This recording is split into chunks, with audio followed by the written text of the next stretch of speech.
Hello and welcome back to my channel, or welcome if you are new here. Today we are going to be setting up this Talon's art creation sketchbook. It is a little square sketchbook that I think will be a really great size for travel. And today we are going to be putting some swatches in the back so I can see how the colors and the textures of my favorite supplies work in this sketchbook. And I will also be doing a little sketch in the front. I like to put a sketch in the first few pages of my sketchbooks just to kind of take away that feeling that I know a lot of us artists can have of, oh no, what if I mess up my sketchbook, or I don't want to ruin it by drawing something in it that's not very pretty. So I will just put a little doodle at the front of my sketchbooks to kind of take away a little bit of that feeling, and I don't know why, it just helps me to have a little quick sketch in the front, so when I go to actually start sketching in a sketchbook, I don't feel as worried about how my art is going to turn out. But before we get started on that, of course, I am swatching my favorite Arteza watercolor pans. This little set in this empty pencil case is basically the colors that I use the most and the colors that I like the most, and I just made this little travel kit here. It can hold my little collapsible bowl, some brushes, my eraser, and I just have my favorite colors in there. This paper did hold up pretty good. It did a little bit of warping, but nothing too crazy. So then after that, I went ahead and I started with my Artex acrylic paint markers. These have quickly become one of my absolute favorite supplies. I have seen a lot of people using them, and I was really interested in them, and I finally eventually actually got some, and the first day that I had them, I was like, wow, I really like using these. They're so easy to carry around with you. There's so many colors, and there's just so many nice options, and they're really nice to draw with. So I have really been enjoying those lately as well. If you follow me on Instagram, you will have seen that I've been using them on and off for a lot of my daily drawings since I got them, and they're just a lot of fun to use. They have a really nice smooth texture, and it's really fun to layer them. And they are working pretty good in this sketchbook. If you use them over top of each other too many times, it does start to peel the page a little bit. You can see on C15, which is the second row far left, that it kind of made the paper get a little fuzzy. So that is something to think about, especially in this sketchbook. Some of my other sketchbooks, I don't really have to worry about that, but this one has a little bit more of a fuzzy paper texture to begin with. So that is something I noticed. But overall, these did work really good in this sketchbook. They didn't bleed through, and they didn't really wrinkle the page too much. And the Arteza watercolors also, once they finished drying, the page wasn't too wrinkled, so I definitely think you could paint a page with them without it ruining the page behind, or you could just paint on only one side of the pages instead of using both sides. One thing about these markers that I'm not sure if I like it or not is that they send them unlabeled, and they're all in order, and they send you a sticker sheet where you can put these stickers on that number them, which is a cool idea because then you can choose where you want it to be numbered and if you want it to be vertical, horizontal, all of that stuff. But I have noticed that they do start to peel off a little bit. It would probably be better if the sticker would reach all the way around the barrel instead of only being on part of it, because I noticed that with my Tombos, I made my own labels for them when their numbers were rubbing off, and I had to make labels that went all the way around the barrel or they peeled off again as well. So that is something to keep in mind. Up next is my Prismacolor colored pencils. These were pretty easy and fast to do. One thing that I did do was, as I put them back in, I made sure that the color codes were facing up so I could easily read them all when I was going to write them down underneath the swatches. After I finished writing the numbers on them, I could not fit each page, I guess you could say, of the pencil case in a single row, so I put a few little dots in between them to mark where the pages ended and make it easier just to figure out where I needed to flip to and what colors were grouped together, so I was looking on the right section or on the right page when I was looking for a certain color. And otherwise, swatching these pencils went really fast because you don't have to extra layer them or anything. The longest part is just taking them out and putting them back in because my pencil case kept trying to slide around.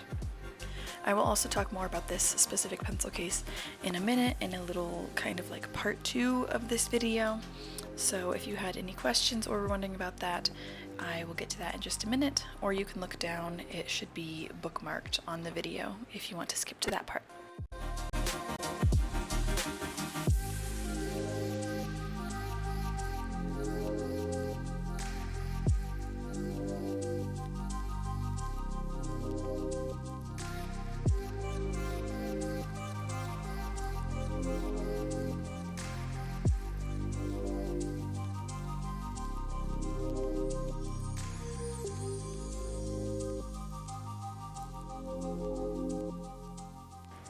Down at the bottom of the page I added my more special pencils, so I have a metallic gold and silver and 2 whites just for kind of some accents and details added on when I'm finished with a piece. So I just put those all at the bottom since they don't really fit in the order of the other colors as much. And then I went through with the same micron that I've been using. I marked the pencils that are not Prismacolor, and then I also went and I put headers on the pages so I knew which supplies I had swatched. I don't expect to forget, but it just kind of helps so I don't have to think about it later. And then we are moving on to my Tombow dual brush pens. So I have swatched the colors that I like to use a lot, but as you can tell there's some that are similar, and I know kind of in the back of my mind which ones I don't use as much. So I just went through and I picked out my absolute favorites, the ones that I use the most, the ones that I tend to reach for when I am drawing any scenery.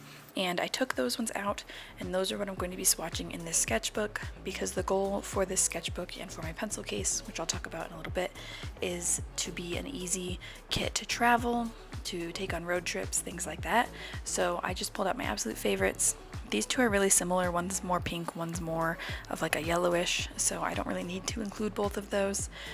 So some are still a little bit redundant, and I could still reduce these even more if I need to, but these are just my go-tos, the ones I find myself reaching for the most, and I just included those, not all of the colors that I enjoy, just basically the like absolute essentials, but I could still even bring less than this reduced amount as well. I had been using an eraser under here to keep the page up, but it wasn't working as good as I hoped, so I put my Prismacolor tin underneath there to help keep the page from kind of bouncing around while I was trying to write on it. So that is definitely something to think about when you are picking a sketchbook to take out and about with you. If you're going to be using a table or some kind of flat surface like that, how the pages will lay, and if it's a more lay flat sketchbook or not. Or if you don't have a table and you're going to just be drawing on your lap, how floppy it is. I tend to prefer a little bit stronger sketchbooks that have, like this one has a cardboard based cover or something like that, so it's not flopping around quite as much, so that it is something to think about when you are picking travel sketchbooks. Okay, so this is part 2 of swatching all of the colors in my sketchbook. And I just want to show you guys, here's my little pencil case that I got, and everything is in there except for my large pencil sharpener, but it's kind of stretching a little bit more than I would like. It's not as bad right now because my pencil sharpener is not in there, but right here you can see through the fabric and see the stitches a little bit, and I don't really want to be stretching it that much. So here's what's in here right now. Microns, which I don't need in there, I just put them in there because I like to use them sometimes. That's not essential. All of my pencils, of course, and then my square sketchbook, and then all of my markers, my other favorite mechanical pencil. So this one's tiny, this one's really fat.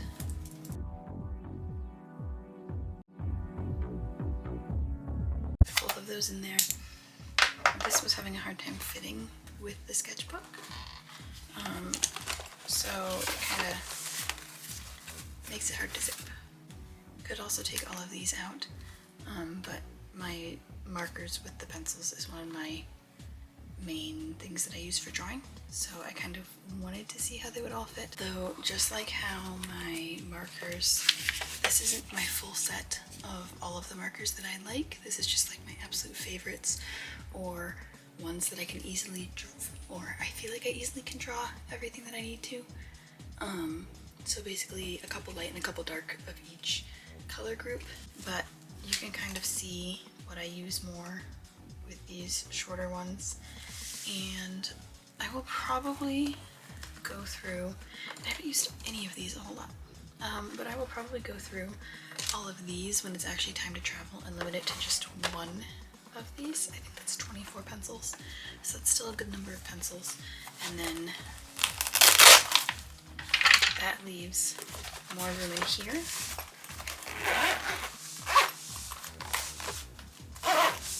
Everything to close, have plenty of space, it's not stretching that stitching, and everything fits in there really well. I would love it if this watercolor tin could fit in there too, but I don't think it will. But I just might not. take my watercolors to travel unless I know for sure I'm going to have time for art, because the last, I don't know, 2 or 3 times that I took this, or I took watercolors, I ended up not having time for it. This is a really great size. I love that everything fits in one spot here, but I don't know that I'm actually going to be able to use it depending on what kind of traveling we're doing. So I might just not bring this and make that a little bit easier for myself. And if I do need to bring it, or I decide I want to bring it, it's really not small. It's really not big. It's pretty small. And sometimes I will take this and I will, I'm having a hard time doing this while showing you. I'll just stretch it around there like that, and it helps hold the lid together. Makes it a little bit fatter, but it keeps the lid from falling off and my things from spilling everywhere. So that's a pretty easy solution. But for now, when I don't have to leave my sketchbook in here, I think this is a pretty good setup for now. And I like how everything fits.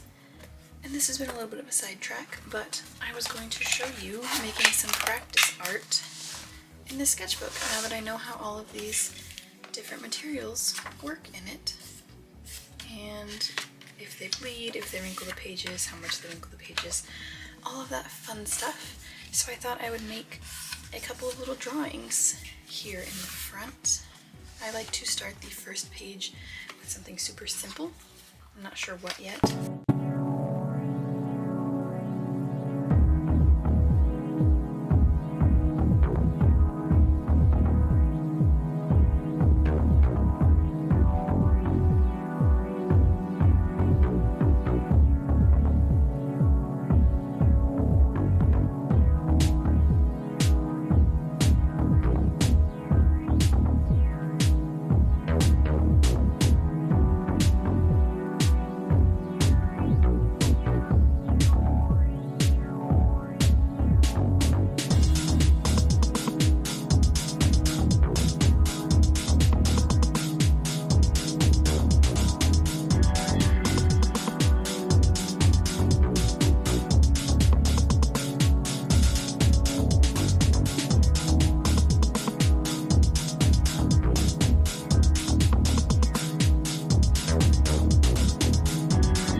I had wanted to spend a little bit more time drawing in this sketchbook, but this ended up being all that I had time for this day. So I hope you enjoyed watching this little doodle, as well as seeing how I set up my sketchbooks and maybe getting an idea of what would be useful to have in your own sketchbook. And if not, thank you even just for hanging out and watching. I will see you again in the next video. Bye!